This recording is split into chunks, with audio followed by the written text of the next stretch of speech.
গুটি গুটি পায়ে এগিয়ে আসছে দেশের সাধারণ নির্বাচন। চাঁদি ফাটা গরমেও প্রচারের ঢেউ। কেউই 1 ইঞ্চি জমি ছাড়তে রাজি নয়। এদিন মথুরাপুরে প্রচারে যান অভিষেক ব্যানার্জি। বিজেপি তথা কেন্দ্রীয় এজেন্সির দিকে চ্যালেঞ্জও ছুড়ে দেন তৃণমূল কংগ্রেসের সর্বভারতীয় সাধারণ সম্পাদক অভিষেক ব্যানার্জি। দিয়ে দেখান। আর আমি বিজেপি নেতা, মন্ত্রী, প্রধানমন্ত্রী সহ সবাইকে হাত জোড়ে অনুরোধ করব যে আপনাকে লক্ষ্মীর ভান্ডার দিতে হবে না। লক্ষ্মীর ভান্ডার মমতা ব্যানার্জি আছে, দিচ্ছে। আপনারা পারলে খালি 1000 টাকার গ্যাসটা ফ্রি করে দিন। অভিষেক ব্যানার্জি মঞ্চ থেকে কথা দিয়ে যাচ্ছে, এই মঞ্চ থেকে, যে একটা নোটিফিকেশন করুক কেন্দ্রের সরকার এবং মানুষকে কথা দিক আগামী 5 বছর 1000 টাকার রান্নার গ্যাস আমরা ফ্রিতে দেবো। 42টা লোকসভা কেন্দ্রে আমি প্রার্থী তুলে নেবো, এত বড় কথা বলে দিলাম। ক্ষমতায় নেই, এরা ক্ষমতায় আসার আগে 70টা এমএলএ জিতে আর 18টা এমপি জিতে মানুষের টাকা আটকে দিয়েছে। এরা যদি ক্ষমতায় থাকতো কি করতে ভাবুন। এদের ঔদ্ধত্য, দম্ভ, অহংকার কোথায় ভাবুন। ক্ষমতায় না এসে আপনার 100 দিনের টাকা আটকে দিয়েছে।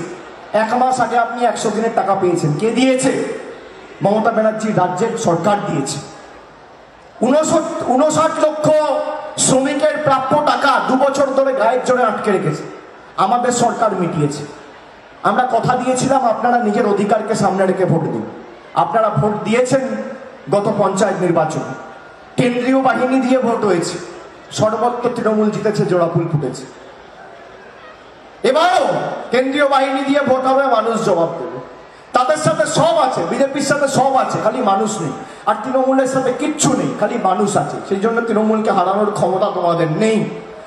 10 বছর ধরে সারদা তদন্ত হচ্ছে, কেউ টাকা ফেরত পেয়েছে? পেয়েছে? পেয়েছে? 3000 কোটি টাকা উনি বাংলায় ফোন করে বলছেন ফেরত দেবো।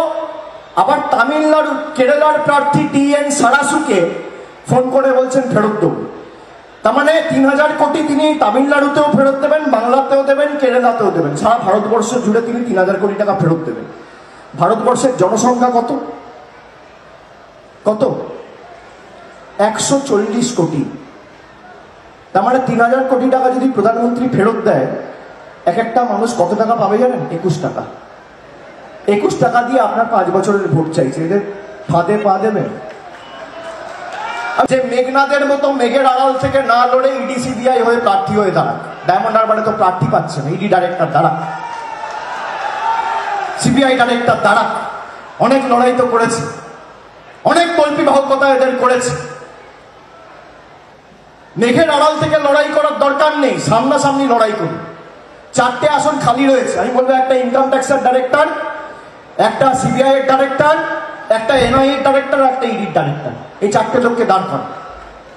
দেখুন বাংলার ক্ষমতা কি। আপনার কাছে সব রয়েছে, অর্থ, টাকা, পয়সা, বিচার ব্যবস্থা, সংবাদ মাধ্যম, সব। আর তৃণমূলের কাছে খালি মানুষ রয়েছে। জনতার দরবারে বিচার হোক, মানুষ জবাব দেবে। ব্যুরো রিপোর্ট, সূত্রকার সংবাদ।